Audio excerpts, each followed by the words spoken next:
नमस्कार मेरे प्यारे दोस्तों, मेरे प्यारे साथियों, मेरे प्यारे विद्यार्थियों। आप सबों को हमारे इस चैनल पर हार्दिक स्वागत है।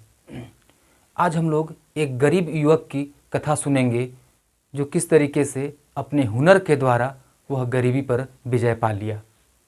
तो आइए एक छोटी सी कथा को सुनते हैं। एक समय की बात है, किसी गांव में एक युवक रहता था। 24-25 साल उसकी आयु रही होगी। वह काफ़ी गरीब था। उसके माँ बाप नहीं थे, 4-5 छोटे छोटे भाई बहन भी थे। सबका खर्च चलाना उसी के कंधे पे था। वह किसी सेठ के यहाँ काम करता था तो उसका परिवार का गुजारा चल जाता था। लेकिन एक दिन ऐसा समय आया कि उसका रोज़गार छूट गया। किसी कारण से रोज़गार उसका छूट गया। उसके बाद दूसरे जगह काम ढूंढना शुरू किया।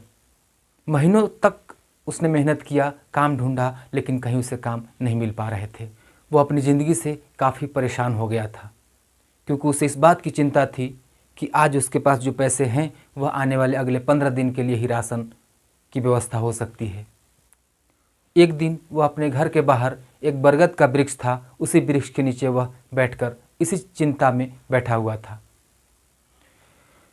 कुछ ही देर पर वहाँ पर एक साधु पहुँचते हैं। साधु बाबा ने कहा कि बेटा, हमें बहुत प्यास लगी है, क्या पानी पीने के लिए मिलेगा? तो उस युवक ने कहा, हाँ हाँ, क्यों नहीं, बिल्कुल मिलेगा, अभी अंदर से लेकर आते हैं। लड़का अंदर गया और पानी लेकर के आया और बाबा को पिलाया। उस योगी बाबा ने पानी पीने के बाद उस लड़के से बात करना शुरू किया। योगी महाराज ने कहा कि बेटे, तुम बहुत चिंता में लग रहे हो, बहुत चिंतित हो, क्या बात है? तो लड़के ने अपनी परेशानी बताई कि हम आर्थिक समस्याओं से जूझ रहे हैं, समझ में नहीं आ रहा है कि आने वाला कल हमारा कैसे गुजरेगा। इसी समस्या का समाधान ढूंढ रहे हैं, लेकिन इस समस्या का समाधान नहीं मिल पा रहा है। तो उस योगी बाबा ने कहा कि एक आदमी है जो तुम्हारी समस्या का समाधान कर सकता है, उसके पास इस समस्या का भी जवाब जरूर मिल जाएगा। तो उस लड़के ने कहा कि वह आदमी कौन है? तो योगी बाबा ने कहा कि वह व्यक्ति महात्मा बुद्ध हैं। अभी वह कपिलवस्तु में उपदेश देने के लिए कुछ दिन रुके हुए हैं। तुम जा करके वहाँ अपनी समस्या को लेकर जाओ, उसका समाधान तुम्हें ज़रूर बताएंगे। लड़के ने कहा ठीक है, आज ही जाते हैं। तो लड़का उसी दिन जो है चल देता है महात्मा बुद्ध के पास अपनी समस्या लेकर के। चलते चलते रास्ते में ही शाम हो जाती है। तो आगे बढ़ने के बाद देखा कि एक महल है। तो उस महल में सोचा कि आज यहीं पर रुकने का व्यवस्था करते हैं। महल में जाकर राजा से अपनी समस्या बताया कि हम रात भर यहाँ रुकना चाहते हैं। तो राजा ने कहा बिल्कुल कोई दिक्कत नहीं है, अतिथि देवो भव, रुक जाओ। खाना पीना खिलाने के बाद राजा ने उस लड़के से पूछा कि बेटा, तुम कहाँ जा रहे हो? तो उस युवक ने कहा कि हम महात्मा बुद्ध के पास जा रहे हैं अपनी समस्या का समाधान लेने के लिए। तो उस राजा ने कहा कि तुम अगर महात्मा बुद्ध के पास जा ही रहे हो तो एक समस्या मेरी भी है, उसका भी समाधान लेकर के आ जाना। तो लड़के ने कहा क्यों नहीं, समस्या बताइए। तो उस राजा ने कहा कि हमारी एक 22 बरस की पुत्री है, अभी तक वह पिछले 22 सालों से एक भी शब्द नहीं बोली है। तो महात्मा बुद्ध से ये पूछ कर आना कि हमारी बेटी कब बोलेगी। लड़का ने कहा ठीक है, पूछ के आएंगे। सुबह हुआ, लड़का वहाँ से चल देता है महात्मा बुद्ध से मिलने के लिए। जाते जाते जैसे आगे बढ़ता है तो देखता है एक बहुत घना जंगल है जिसे पार करना उसके लिए मुश्किल हो रहा था। तभी उस लड़के ने देखा कि उस जंगल में एक व्यक्ति हैं जो तपस्या कर रहे हैं। उस लड़के ने उस तपस्वी से कहा कि महाराज, हम इस जंगल को पार करना चाहते हैं, कोई तरीका बताइए, हम अनजान हैं, कैसे इसको पार करें इस जंगल को। तो उस तपस्वी ने कहा कि अभी हम तुम्हें इस जंगल को पार करा देंगे, हमारे पास एक जादू की छड़ी है, उस छड़ी को घुमाएंगे और रास्ता साफ हो जाएगा और आराम से तुम चले जाओगे, लेकिन तुम ये बता दो कि तुम जा कहाँ रहे हो। तो उस लड़के ने कहा कि हम महात्मा बुद्ध से अपनी समस्या का समाधान लेने जा रहे हैं। तो उस व्यक्ति ने कहा कि अगर महात्मा बुद्ध के पास तुम अपनी समस्या लेकर जा ही रहे हो तो एक समस्या मेरी भी है, इसे भी लेकर जाओ और समस्या का समाधान लेकर जरूर आना। तो लड़के ने कहा ठीक है। उसके बाद उस जादूगर ने जादू की छड़ी घुमाई और जंगल साफ हो गया और आराम से लड़का पार हो गया। उसके बाद चलते चलते चलते रास्ते में एक बहुत बड़ी नदी पड़ा। काफ़ी तेज़ धारा वाली गहरी नदी थी जिसे पार करना उस लड़के के लिए मुश्किल था। वह किनारे पर जा कर के और सोच ही रहा था कि इस नदी को कैसे पार करें, तभी एक बड़ा सा कछुआ वहाँ पर आया। तो उस लड़के ने कछुए से प्रार्थना की कि कछुआ महाराज, हमें इस नदी को पार करा दीजिए। तो कछुए ने कहा, बिल्कुल पार करा देंगे, लेकिन तुम बताओ कि तुम जा कहाँ रहे हो। तो उस लड़के ने बताया कि हम महात्मा बुद्ध के पास अपनी समस्या लेकर जा रहे हैं। तो उस कछुए ने कहा कि अगर तुम महात्मा बुद्ध के पास जा ही रहे हो तो एक समस्या मेरी भी है, उसका भी समाधान लेकर आना। तो लड़के ने कहा, बिल्कुल लेकर आएंगे, समस्या बताइए। तो उस कछुए ने कहा कि हम सैकड़ों वर्षों से इस नदी में तपस्या कर रहे हैं, हम चाहते हैं कि व्हेल बन जाएं, क्योंकि कछुआ के जीवन से हम तंग आ चुके हैं, अब हम व्हेल बनना चाहते हैं, इसीलिए हम वर्षों से यहाँ पर तपस्या कर रहे हैं। इसलिए तुम महात्मा बुद्ध से ये पूछ कर आना कि हम कछुआ से व्हेल कब बनेंगे। तो लड़के ने कहा, ठीक है। अब उस कछुए ने उस लड़के को पीठ पर बैठाया और नदी को पार कर दिया। उसके बाद चलते चलते वो लड़का महात्मा बुद्ध के आश्रम में कपिलवस्तु पहुंच गया। वहाँ पहुँचने के बाद लड़के ने देखा कि महात्मा बुद्ध अपने शिष्यों को उपदेश दे रहे हैं।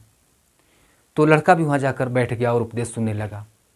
कुछ देर के बाद जब उपदेश खत्म हुआ तो महात्मा बुद्ध ने कहा कि अब बारी बारी से आप लोग अपना सवाल पूछिए, लेकिन याद रहे आज भीड़ ज़्यादा है, इसीलिए एक आदमी 3 से अधिक सवाल नहीं पूछेगा। इतना सुनने के बाद लड़का मुश्किल में पड़ गया। वह सोचने लगा कि हमारे पास तो 4 प्रश्न हैं और 3 ही प्रश्न पूछना है, किस प्रश्न को छोड़ेंगे और किस प्रश्न को पूछेंगे ये उसे समझ में नहीं आ रहा था। काफ़ी सोचने के बाद, काफ़ी मंथन करने के बाद लड़के ने सोचा कि हम तभी युवा हैं, कहीं ना कहीं काम हमें मिल ही जाएगा, लेकिन ये जो 3 लोग हैं इनकी समस्या का समाधान करना ज़्यादा ज़रूरी है, क्योंकि हमारे समस्या से कहीं बड़ा इनकी समस्या है। इतना सोचने के बाद जब इसकी बारी आई तो महात्मा बुद्ध ने कहा कि बेटा सवाल पूछो। तो लड़के ने पहला सवाल पूछा और कहा कि ऋषिवर, पहला सवाल ये है कि एक राजा हैं, उन्होंने कहा है कि हमारी बेटी पिछले 22 सालों से एक भी शब्द नहीं बोली है और वह जानना चाहते हैं कि उनकी बेटी कब बोलेगी। तो महात्मा बुद्ध ने कहा कि जिस दिन उस राजकुमारी की शादी हो जाएगी उसी दिन से वह बोलने लगेगी। तो महात्मा बुद्ध ने कहा, अब दूसरा सवाल पूछो। तब उस लड़के ने कहा कि एक जादूगर हैं जो बरसों से जंगल में तपस्या कर रहे हैं, वह स्वर्ग जाना चाहते हैं, तो उन्होंने कहा है, पूछा है कि वो स्वर्ग कब जाएंगे। तो महात्मा बुद्ध ने कहा कि उनसे जाके कहना कि जिस दिन वो जादू की छड़ी को त्याग कर देंगे उसी दिन वो स्वर्ग चले जाएंगे। लड़का ने कहा ठीक। उसके बाद लड़के ने तीसरा सवाल पूछा और कहा कि एक कछुआ है जो बरसों से तपस्या कर रहा है, वह कछुआ से व्हेल बनना चाहता है, वो व्हेल कब बनेगा। तो महात्मा बुद्ध ने कहा कि जिस दिन वो अपना सुरक्षा कवच कुंडल त्याग कर देगा उसी दिन वो व्हेल बन जाएगा। यानी कछुए के ऊपर जो हड्डी होता है, जो उसका सुरक्षा कवच होता है, जिस दिन वो छोड़ देगा, त्याग देगा, उस दिन वो व्हेल बन जाएगा। फिर उसके बाद वहाँ से लड़का चल देता है। सबसे पहले उस कछुए के पास पहुँचता है तो उस कछुए ने कहा कि हम व्हेल कब बनेंगे। तो लड़के ने कहा कि महात्मा बुद्ध ने कहा है कि जिस दिन तुम अपनी सुरक्षा कवच को त्याग दोगे उसी दिन तुम व्हेल बन जाओगे। तो कछुआ बड़ा खुश हुआ। जैसे ही कछुए ने अपने सुरक्षा कवच को त्याग किया उसमें से कीमती रत्न, हीरे जवाहरात निकल आए।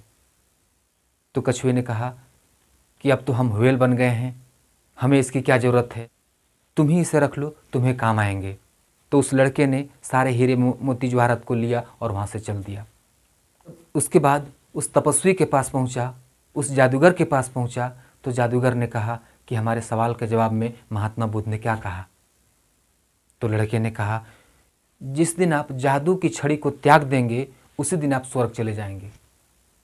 तो उस जादूगर ने कहा कि लो अभी छड़ी छोड़ देते हैं, ये जादू की छड़ी तुम ही रख लो, तुम्हें काम आएंगे। तो उस जादूगर ने अपने जादू की छड़ी को उस लड़के को दे दिया और इतना कहकर वह स्वर्ग चला गया। उसके बाद लड़का उस जादू की छड़ी को भी लिया और चल दिया। उसके बाद महल में पहुंचा। लड़का जैसे ही पहुंचा तो राजा ने कहा कि महात्मा बुद्ध ने क्या कहा। तो उस लड़के ने कहा कि महात्मा बुद्ध ने ये कहा है कि जिस दिन इस राजकुमारी की शादी हो जाएगी उसी दिन से बोलने लगेगी। तो राजा और रानी दोनों वहाँ पर उपस्थित ही थे। तो राजा ने कहा कि इसमें कौन सी बड़ी बात है, लो अभी शादी कर देते हैं, दूल्हा तो सामने ही खड़ा है। तो इस प्रकार से उस लड़के की शादी उस राजकुमारी से हो जाती है। जैसे ही शादी हुई, राजकुमारी बोलने लगी। तो इस प्रकार से उस लड़के को हीरे मोती जवाहरात भी मिल गए, जादू की छड़ी भी मिल गई और उस राजकुमारी से उसकी शादी भी हो गई। अब उसका जीवन बिल्कुल आनंदमय हो गया, खुशियों से उसका ज़िंदगी भर गया। तो ये थी छोटी सी कहानी। ये कहानी हमें बहुत कुछ सिखाती है। इस कहानी से हमें सीख मिलता है कि जिस दिन आप अपने स्वार्थ के त्याग करके और परोपकार करने लगते हैं, समाज कल्याण करने लगते हैं, उस दिन भगवान आपको अपने आप बहुत कुछ दे देता है। यानी त्याग, तपस्या, परोपकार में बहुत ताकत है। तो जो व्यक्ति अपने स्वार्थ को त्याग कर अपने परिवार, समाज और देश के लिए कार्य करता है, तो भगवान उसे सुख, सुविधा, धन, संपत्ति, गाड़ी, बंगला, दौलत, शोहरत सब कुछ दे देते हैं। उसे सब कुछ मिल जाता है, जिस प्रकार उस गरीब युवक को मिला और वो अमीर बन गया और सारी सुख सुविधाएं उसे प्रकृति ने दे दिया, ईश्वर ने दे दिया। तो मेरे प्यारे साथियों, मेरे प्यारे विद्यार्थियों, आज की कथा में इतना ही। कहानी कैसी लगी कमेंट करके बताइएगा, और अगर कहानी अच्छी लगी हो तो लाइक कर दीजिएगा और इस चैनल को सब्सक्राइब कर लीजिएगा, ताकि ऐसे ही और भी मोटिवेशनल वीडियोज आपको देखने को मिलेंगे। तो आज की वीडियो में इतना ही, मिलते हैं अगले वीडियो में। तब तक के लिए wish you all the best.